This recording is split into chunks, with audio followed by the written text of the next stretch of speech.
hi guys আজি মানে এটা গিফট আনবক্সিং কৰিম আপোনালোকৰ মাজত আৰু আপোনালোকে মোৰ ভিডিঅ'টো চাই আজি বহুত হাঁহিব আপোনালোকে মোৰ ভিডিঅ'টো আজি আগতে এটা লাইক কৰি দিয়ক মেট্ৰিক পৰীক্ষাৰ যিহেতু মই কম্পাৰ্টমেণ্টেল দিম সেইবাবে এইজন ভাইটিয়ে মোলৈ এটা গিফট পঠাইছিল এতিয়া মানে ধুনীয়াকৈ গিফটটো আনবক্সিং কৰিম গিফটটো এতিয়া চাব লাগে ভাইটিজনে কি দিছে মোক প্ৰথমতে ওলাইছিল এখন লেটাৰ এইখন বাৰু পাছত পঢ়িম প্ৰথমতে ওলাইছিল এটা গ্লুক'জ যিহেতু গৰমৰ দিন ডিহাইড্ৰেশ্যন হ'ম বুলি গ্লুক'জ খাই কম্পাৰ্টমেণ্টেল পৰীক্ষা দিব দিছে তাৰ পিছত চাও কি ওলাই অ ভাই ফ্লাক্স এটা ওলাইছে দেখোন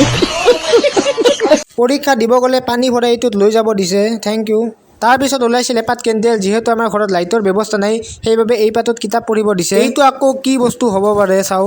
অ ভাই সাহেব জিকা দেখোন